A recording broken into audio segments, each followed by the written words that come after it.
we have moved to playing online via webcam. And that means that you could join the fun. Find out how in the description, and you might find yourself featured on the channel. Welcome to Fast Effect Doublespeed Magic the Gathering from ELD's Time Vault Games in Bellingham, Mass. We are mixing stuff up today with some Vintage, a PO Mirror Match, Paradoxical Outcome, one of the most busted cards in Vintage. And we're going to see what these decks can do when face down with the opposing counter magic from the other PO deck. Will this be a train wreck or just a sprint? We will find out very soon. Looks like some very good cards there with not enough mana, perhaps. No, keeping an Ancestral Recall hand. And a Mox Sapphire into a Sensei's Divining Top. That is a card that will pay long-term dividends. We've got a Mox Pearl into Lotus Petal, fetching into an Underground Sea.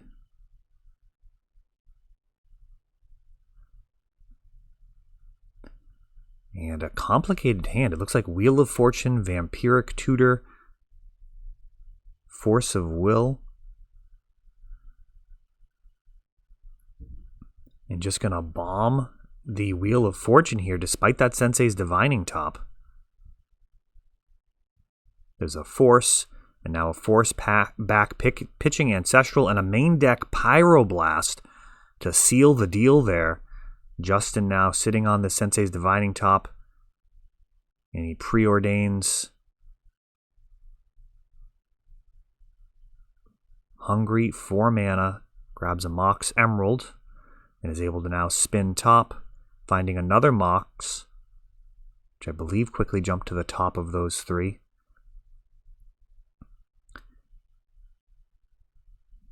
Now a Narset, who digs to find Mox Pearl. She is absolutely back-breaking in this matchup, eventually leading to the restriction of Narset. She was, I believe at this point, this was the final tournament where you could play 4 of her. And Vamp Tutor traditionally would be looking for some type of card drawing, but now going to need an answer to Narset, and it looks like a main deck Lavinia is going to be the option. She is cast. Now, unfortunately, she is a blue card, so Pyroblast, also an excellent answer to her. Narset digs. Finds yet another Narset.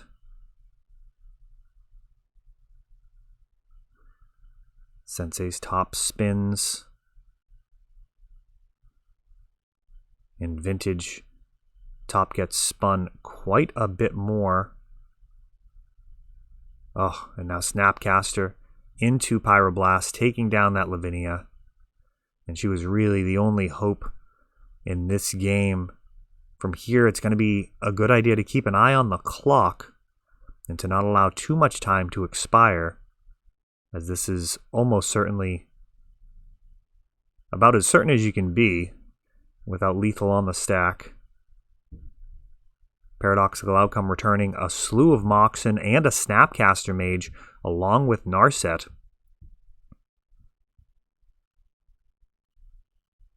Snapcaster will allow for a replay of that Paradoxical Outcome. And Narset just finding the acceleration.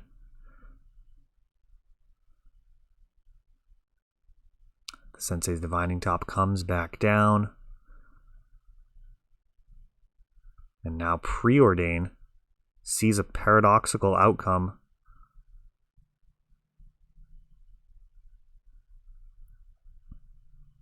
And now Teferi.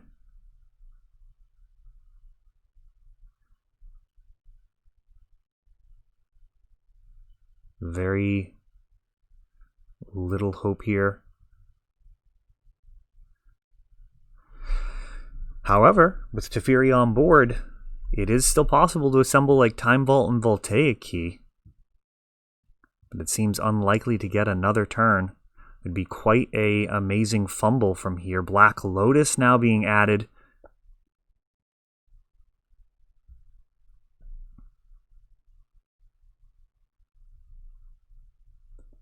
And now Paradoxical Outcome targeting 9 permanents. Floating just a ton of mana. And getting an extra draw off of the Sensei's Divining Top as well. We see a Lightning Bolt. And now a Grape Shot, which will actually finally wrap things up there. So Grape Shot and then Snapcaster to return. Grape Shot to the stack with its copies provided by Storm, meaning that that is very, very lethal. Grape Shot, a very solid card. The more busted the format gets, kind of the better Grape Shot ends up being. And a lot of the time it ends up being an excellent answer to the types of things that people will try and do to stop you. So like right now I'm starting to tinker around in Legacy with Storm again. And I really think Grape Shot is a worthy main deck inclusion in that format because of the prevalence of Veil of Summer and some of the hate bears that you have to consider. So the ability to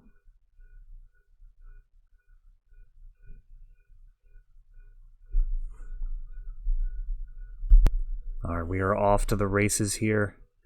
Ponder. There is a car alarm going off in the background. I hope that that's not coming through. It doesn't look like it is on the equalizer. We've got a Sensei's Divining Top off of Mox Emerald. And it's slightly better shape here. Not the most explosive start, but as we've seen, Sensei's Divining Top, very powerful. And now a 3-mana. And it's a question of Narset, Teferi, or Yawgmoth's Will. Pyroblast takes down the Narset. Let me know which Planeswalker you would have played first there. Narset, more disruptive.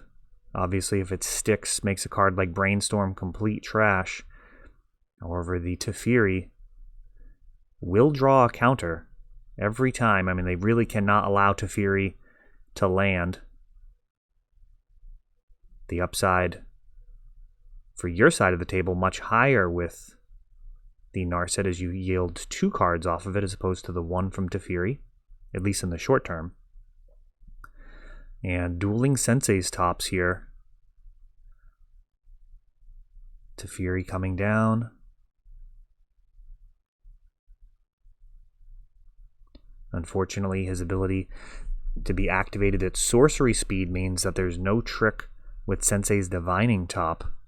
It would be wonderful to be able to tap top to draw and then respond with his bounce ability.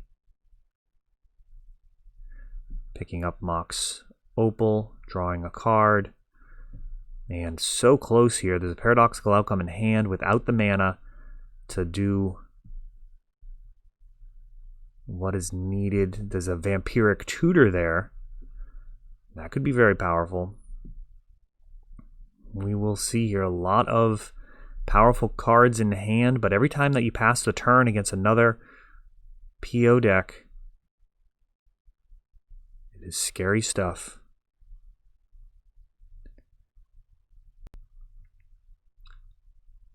Firing off a PO for 3 cards here would actually be 4 thanks to the Sensei's Top.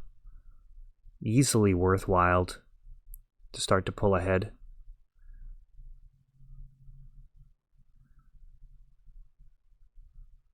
And we're going to have an Oko.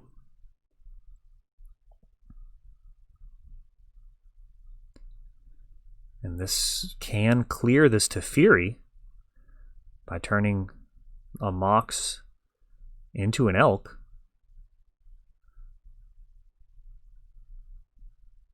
And that is the line that he takes. Just 2 cards in hand. 1 mana open could be a Red Blast pretty easily. And let's see what this ends up looking like. Oko. A solid ammo. I mean, going to have a powerful effect with Force of Will backup here.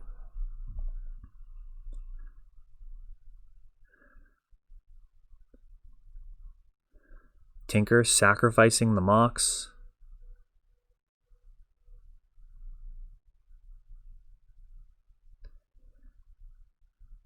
A Volcanic Island being fetched.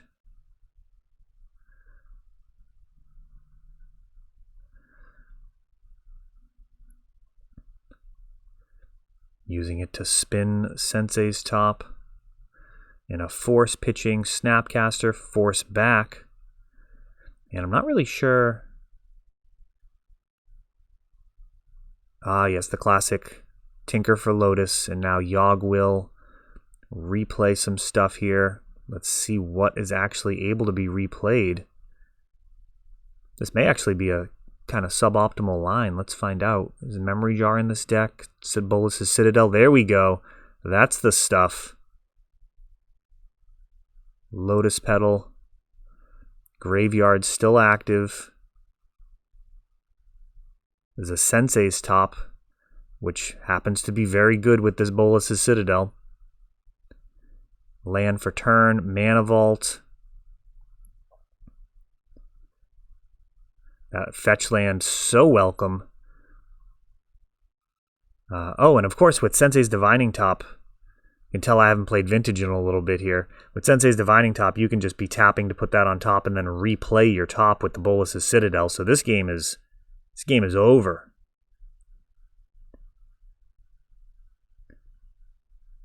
Yawgmoth's Will, one of my favorite cards in the game. And now, at this point, can draw a card for 1 life if it does happen to be a land or a card that I don't want to play.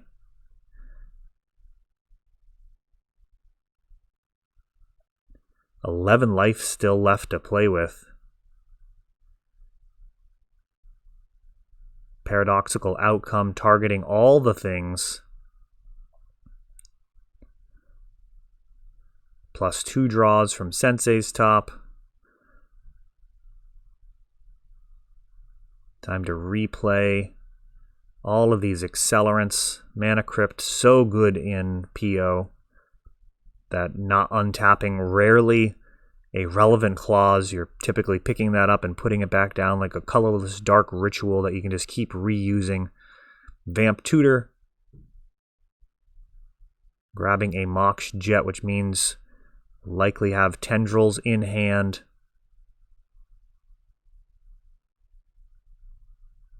And there it is, a lethal Tendril. So Bolus's Citadel showing incredible power there. Been a while since I sleeved this up. I'm actually on camera here. I don't actually remember this game. It was quite a while ago. It was the champion of this tournament. Actually got this beautiful one-of-a-kind leather playmat on the right side of the screen there. That is a hand-painted homage to Black Lotus. I did an entire Power 9 series for our vintage events.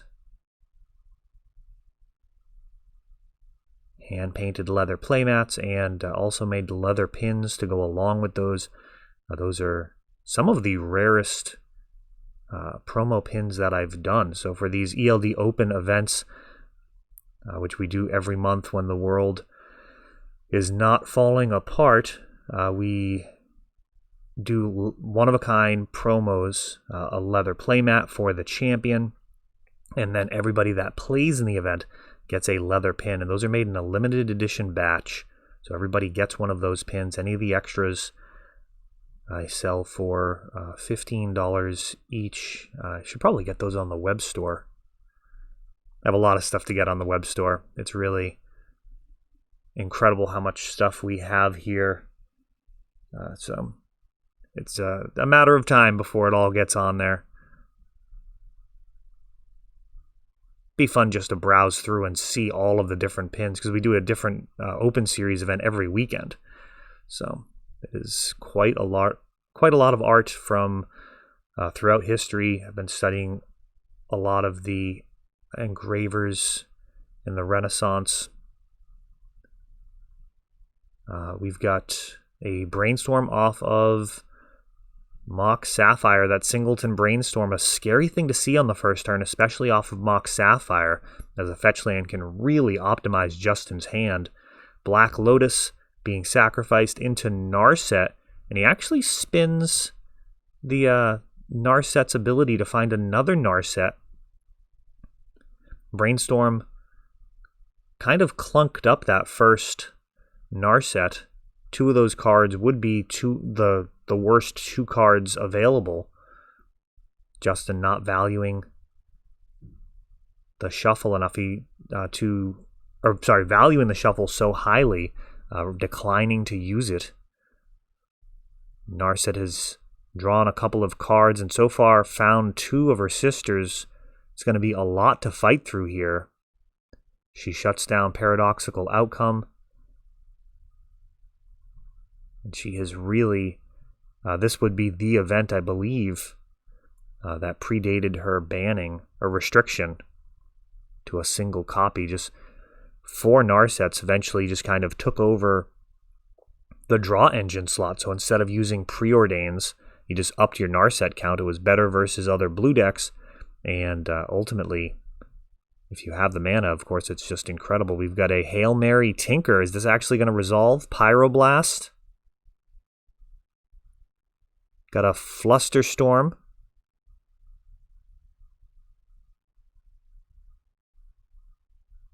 Force now on the Tinker. And that puts an end to that. Another Narset. Lightning Bolt found.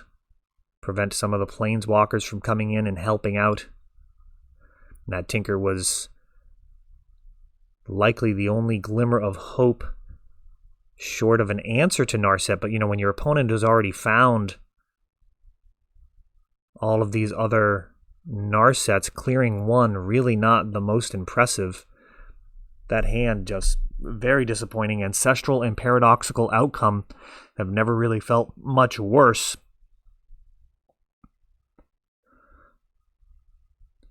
And there won't be a time to respond in between. So even if Justin decides to play a Narset and sacrifice one of them, a PO for 1,